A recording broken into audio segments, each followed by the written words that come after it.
The fight to save Welshpool's air ambulance base has entered its second crucial phase.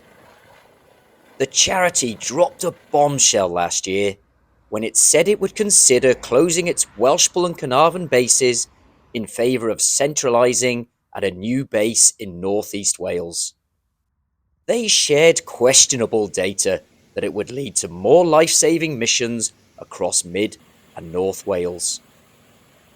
But there's a massive public backlash, and the process for deciding what the best option could be moving forward has launched its next phase before a final decision is made in December. Despite unfounded claims that it's a done deal, the man leading the independent review says that a decision has not been made with 6 options on the table. I've put an awful lot of information into the public domain, which I said I would do. And I've always said I'm really keen to listen to people. So I want to hear what people think about that information, how they're interpreting that information, any questions or queries they might have about it. And then that can help me in terms of producing my final report. So this is me continuing to listen, continuing to respond to people, and then learning from that, and people continuing to help me to produce my recommendation. What would you say to people that think it's a done decision, that it's moving, it's closing in Welshpool? What would you say to those sort of sceptics? It's absolutely not a done decision. I don't know what the correct option is, which is why I'm doing this, which is why I'm putting an awful lot of information into the public domain, because there's an awful lot for me to consider, which is why I'm continuing to listen to people. It is absolutely not a done deal. And public opinion, obviously people are very proud of their base here in the Welshpool, and does public opinion sway the decision, or is it down to hard facts and data? No decision can be just down to hard facts and data.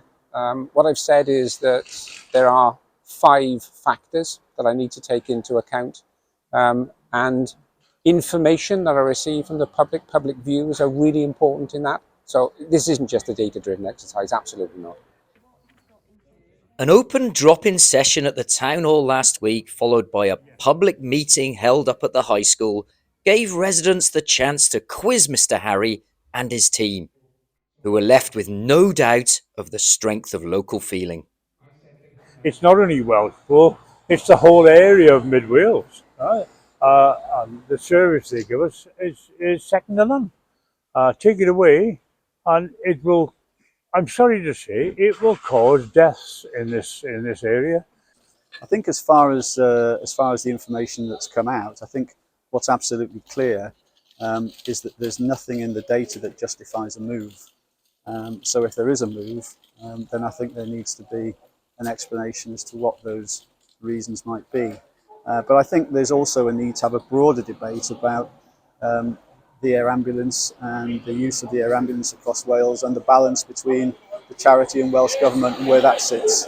So I think in some ways this might be the start of a longer engagement process as we look to the future.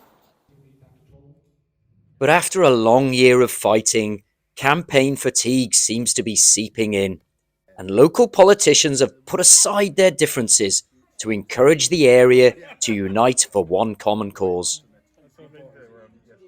Well, I think it's very thorough. That's the positive step about it, and it gives an opportunity for everybody to contribute, basically. So that's a healthy thing part of democracy. What we have to make sure, of course, is that people do participate, and that our voices in Montgomeryshire are sent loud and clear, basically.